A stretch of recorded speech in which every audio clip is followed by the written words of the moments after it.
ये उन बेसिक सवालों में से एक है जो हमें बचपन से ही रटाए जाते हैं।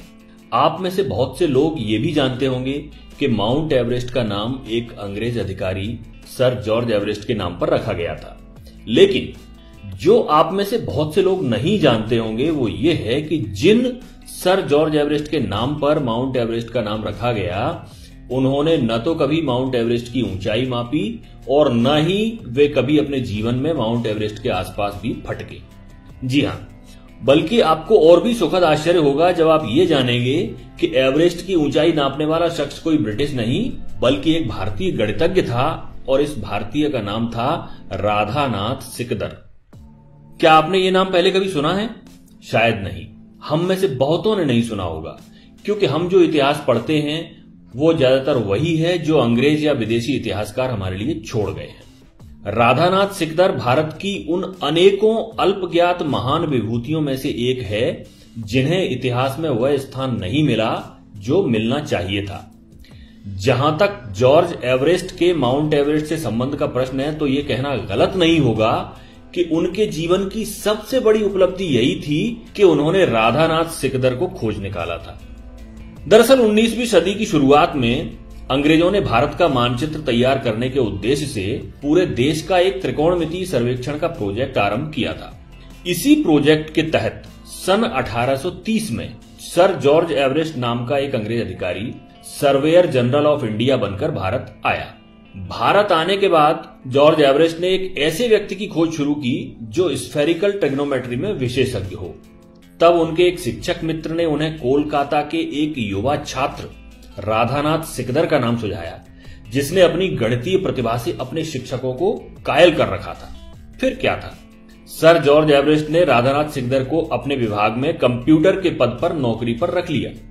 उस समय आज की तरह कंप्यूटिंग का काम कंप्यूटर मशीनों से नहीं बल्कि इंसान कंप्यूटरों से कराया जाता था जो कागजों पर प्राप्त डेटा को कंप्यूट करते थे। राधानाथ सिकदर बेहद मेहनती और प्रतिभाशाली इंसान थे जिसके कारण सर जॉर्ज एवरेस्ट उनसे काफी प्रभावित रहते थे। फिर आया साल 1843 जब जॉर्ज एवरेस्ट रिटायर हो गए और उनके स्थान पर नए सर्वेयर जनरल बने कर्नल एंड्रयू स्कॉट वॉ। अब ध्यान रहे, अब तक माउंट एवरेस्ट, जिसे उस समय पीक एक्सवी के नाम से जाना जाता था, की ऊंचाई नापने का काम शुरू नहीं हुआ था। ये तो कर्नल एंड्रयू स्कॉट वॉ थे जिन्होंने राधानाथ को पीक एक्सवी की ऊंचाई मापने का काम सौंपा। राधानाथ अपने काम में जी जान से लग गए और सालों की कड़ी मेहनत के बाद आखिर 1852 में पीक एक्सवी की ऊंचाई बताने में सफल हुए।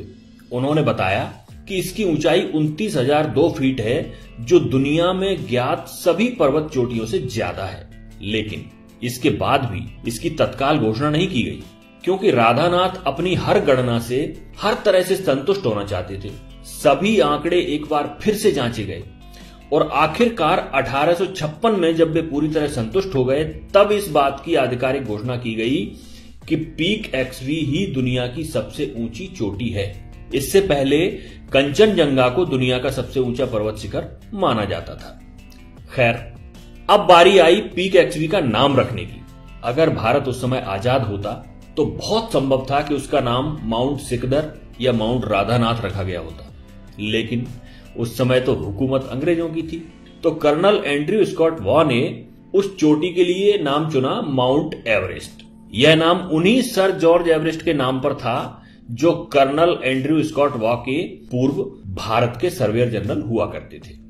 तो इस तरह एक प्रतिभाशाली और परिश्रमी भारतीय गणितज्ञ जिसकी शोहरत पूरी दुनिया में होनी चाहिए थी, जो अपने काम के प्रति इतना समर्पित था कि उसने आजीवन विवाह नहीं किया, उसके योगदान को बड़ी आसानी से भुला दिया गया। लेकिन उस समय तो जो हुआ सो हुआ, शासन अंग्रेजों का था और हम ज्यादा कुछ कर नहीं सकते थे। परंतु दुख की बात तो यह है कि आज इतने सालों के बाद भी जब भारत आजाद हो चुका है, हम में से ज्यादातर भारतीय अपने ही देश के इस महान गणितज्ञ का नाम तक नहीं जानते हैं। क्या आपको नहीं लगता कि हमें अपने बच्चों को इतिहास के इन भूले बिसरे नायकों के बारे में बताना चाहिए? क्या यह अच्छा नहीं होगा कि हम जब भी किसी बच्चे को माउंट एवरेस्ट के बारे में बताएं तो उसे साथ ही साथ राधानाथ सिकदर के बारे में भी बताएं? अपने विचार कमेंट में जरूर बताइएगा। जल्दी हाजिर होते हैं आपके समक्ष एक नई जानकारी लेकर।